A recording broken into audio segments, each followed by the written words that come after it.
if you look at a map where, you know, how San Francisco would say these are the districts, I guess you would say, you know, you got Lakeview, you got Ocean View Park to the bottom, I guess you would say southwest or southeast.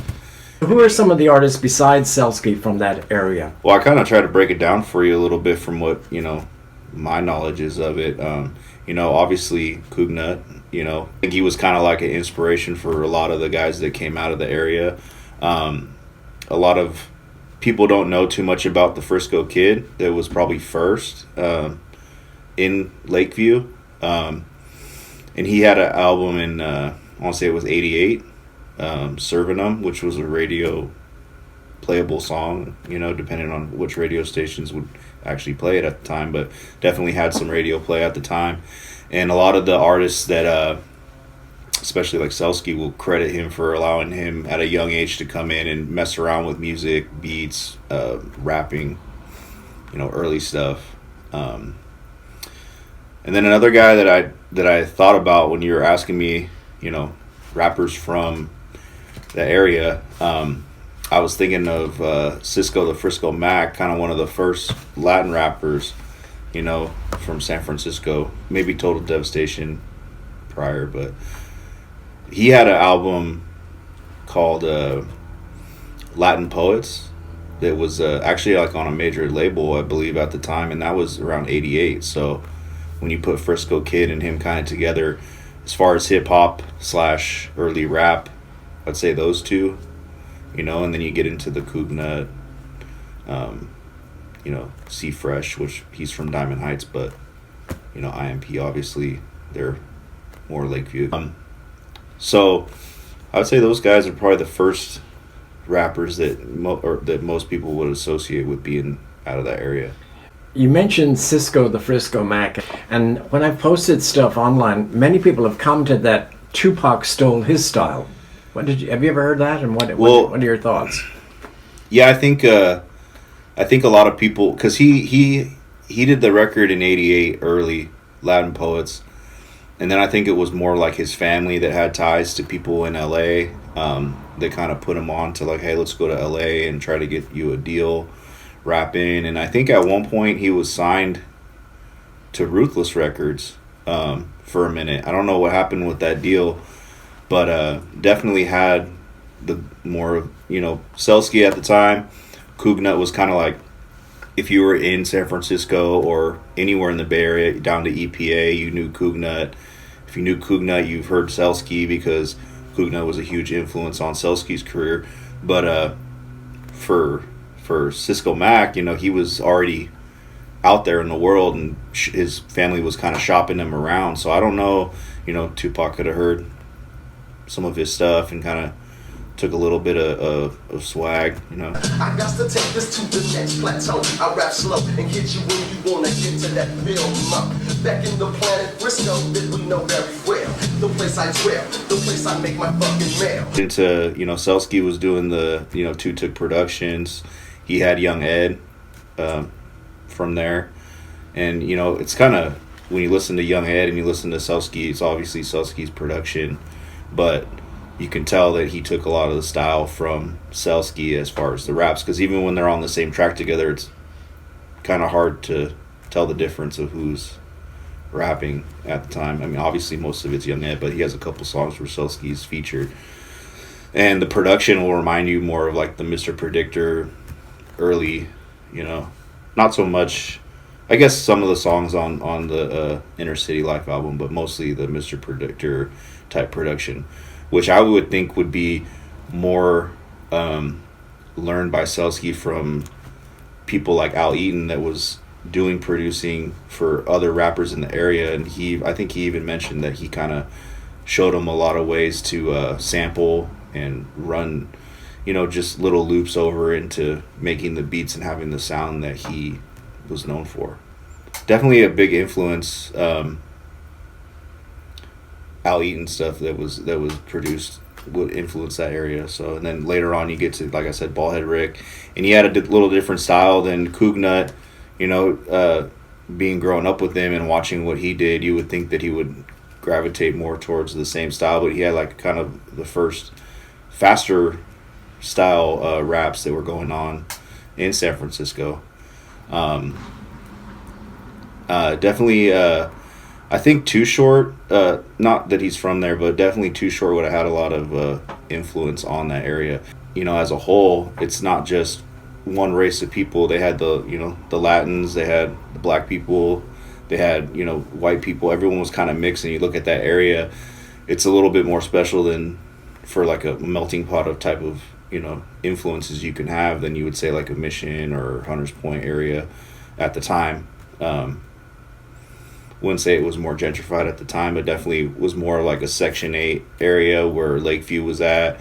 And then you had like the Randolph projects, which, obviously Cougnut and them from. And then I guess you consider Sunnydale its own area, but it's close, other side of Ocean View Park there. So with Cellski, aka Tutuk, when did he first start? What year? So I had the demo that I would say had to be in '87. It had a couple of samples from NWA, early Ice Cube cuts. So I would say he had to have been doing it prior to '87 because that's pre Inner City Life and obviously pre Predictor. But if you ask him, he said he was definitely doing stuff around 13, 14 years old.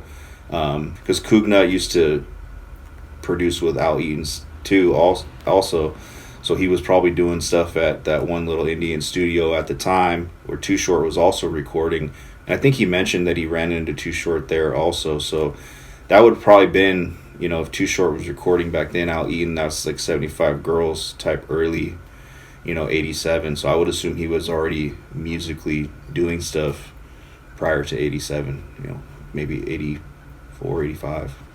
Now, Cellski, he's still around today. He's performing. Recently, he performed with a live band, and he's put out a lot of music over the years. But what, in your opinion, what is his best work or best tapes? Definitely the Predictor album. That's the kind of a front to back. You can definitely listen to that. Every song on there is good. His first album, I guess this would technically be his first album, Inner City Life. It had a lot of stuff that would transition later on to that, because when I compare it to the early demo that I have of him rapping and then the Inner City Life, you can see the transition of where he would have came from, learning from, a Frisco Kid style, early 80s rap, and then mixing in some of the Too Short stuff he would have learned, watching in, and then obviously Cougnut style. You could see that he'd kind of, motion to his own style that really showed on Predictor. And then Cellski probably doesn't get enough credit for, what he was doing at the time. Such as just like being able to, go from just Lakeview to Hunters Point to doing stuff with people in Fillmore. Because at the time, as a rapper in that era, there was a couple killings that was done early in that era. Sunnydale, obviously, I think Peter Lee was killed in Sunnydale, and that kind of set off most of the turf wars you hear about in San Francisco. So, but Cellski was on the music type of time, and so he was able to, in his unique style, branched over to people that were doing stuff in Hunters Point, doing stuff in Fillmore, Sunnydale. So he was able to go and meet with like Black Sea, RBL, and get a lot of the, I think he produced half of some of their albums, and he was able to link them in with the people that were coming out of Lakeview and Cougnut, so definitely, like, if you look at it, I'd say Cougnut is obviously going to be, who I would say Cellski was looking up to at the time. But then later on, as it grew, Cellski was probably able to bring more to the table to help continue Cougnut's career and IMP as it grew, through the networking that he did, with other areas. So. And do you think that Cellski, just sort of through his own success in hip hop rap music, that he was an inspiration to a lot of these other artists that came after him from the Lakeview street? Definitely, I think it's a San Francisco thing. It's like if you're selling, if you're able to press up back in that time, a tape or the early CDs for $7 or $8 and be able to go take them on consignment and sell them for $7 a piece, selling 20,000-30,000 copies. I mean,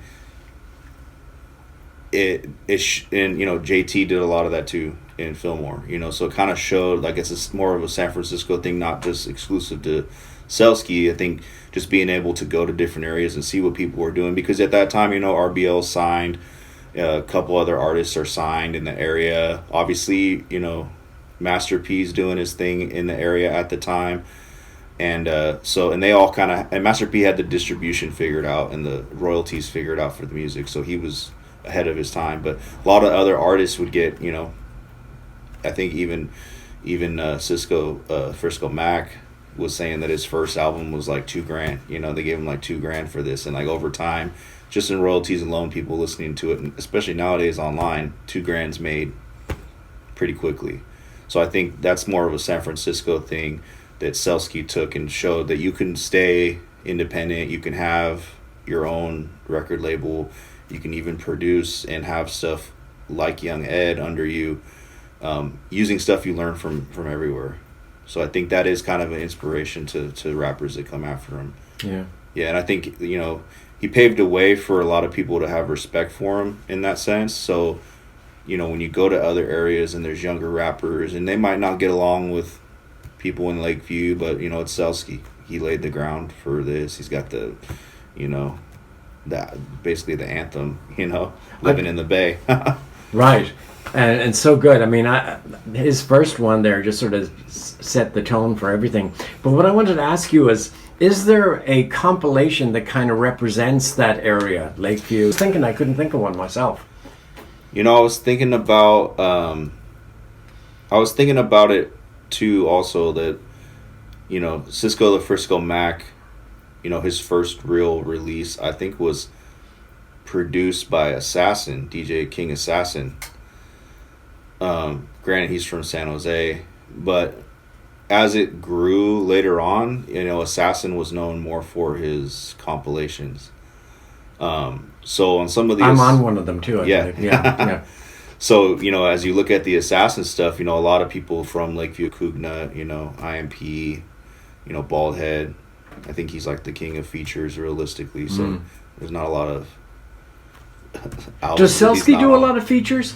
I think more so now. He does, more so now than at the time. I think at that time, people were getting Cellski for features, like RBL, 11.5 UDI type stuff, So, yeah, that would be it. And he was on West Coast Bad Boys, so Master P. And then there was another artist. That was the Stressed Out with UNLV, right, on the Bad Boys, yeah. Yeah, and then I love that song. I think it's amazing. Well, yeah, and if you listen to that song, Cellski was originally producing that beat for Cougnut, but Baldhead told him, don't ever show Cougnut songs over the phone because it doesn't sound right and he don't want to hear it, and he said he didn't like it, so they played it for Cougnut on the phone, and he's like, nah, I'm not feeling it. So then Cellski said, all right, we're gonna do our own on this beat, and I'm bringing Baldhead and Lil Swoop also from Lakeview, so they kind of, if you look at it, Cellski kind of always was willing to bring people in,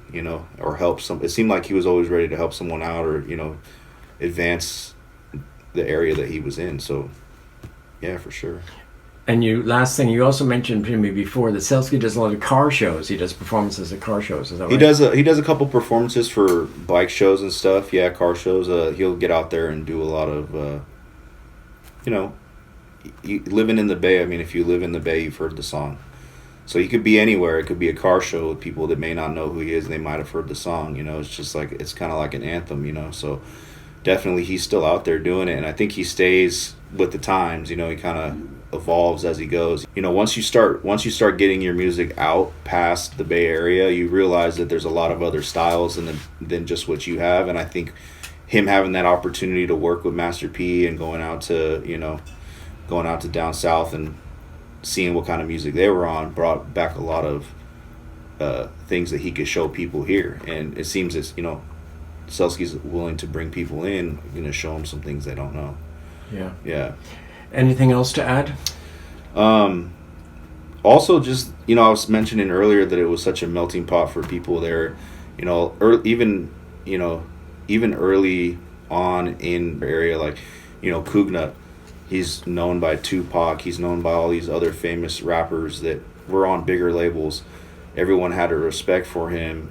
So I think just without that area and style that kind of grew out of that area, you might not have a lot of styles that would transfer over, like you're saying that Tupac stole stuff from Cisco Mag. But if you listen to it, you know, Cougnut had the stories, even his early Scanless story rap. Not a lot. You heard it in some of the early '80s stuff, but it wasn't on the gangster tip. It was more like, you know, hustler tip. Like, if they're hustlers, we got the donkey ropes, we got the cars. But when you get into the Cougnut and the C-Fresh raps, both of them were really good storytellers, and they had a lot of stories that you can see happening in the hood, especially, you know, Ocean View Park at the time. I think if you were in Lakeview, Ocean View Park was kind of like a breeding grounds for a lot of stuff that you would see in the movies that you didn't think was out there. You know, drug dealing, fighting, shooting, stuff like that. It's a pretty big park for considering how big you would consider Lakeview. So, yeah, definitely that stuff brought it back. And then, you know, Homicide from Sacramento used to come down and do music with Cellski, and He's a pioneer for Sacktown. yeah, so it's like you think about these pioneers that were also tied in, you know, that would come down here. I think they mentioned even Corrupt would go to eat food and hang out in that melting pot. And obviously, if you're Cougnut and you're basically, from what people say, if Cougnut didn't want you there, you weren't going in that area. So he's going to meet up with these people at the time, whether it's a Corrupt or Homicide or people from SAC that are coming in just to visit, and they're going to get a tape from Cougnut, and that style is going to spread, and he's going to take something from them. So I think as an area, I mean, every area in San Francisco's got a melting pot, but definitely there, you know, it was the birthplace for them to do the Black and Brown with Gold Toes with Cougnut, you know. So later on, it kind of bridged that Latin and African American gap where they were doing albums together. They had like the 17 Reasons album, and I think when you get like people in there like Assassin, Gold Toes, people, Master P, people that were able, you know, maybe their single stuff wasn't so hot, but they had the vision of like, let's check out these areas that have a huge cultural influence, right? And we can bring people from Hunters Point, people from Fillmore, people from San Jose, people from Lakeview, Excelsior area, all into one and make a compilation, and that goes out to the world. You know, compilation, I feel like, is always going to spread more than like a single album just from a region, because those people want it to do well and push it out. So it's pushing their name. Okay, well, listen, thank you so much, TJ, OSTT Productions. Appreciate it, man. Yeah, no problem.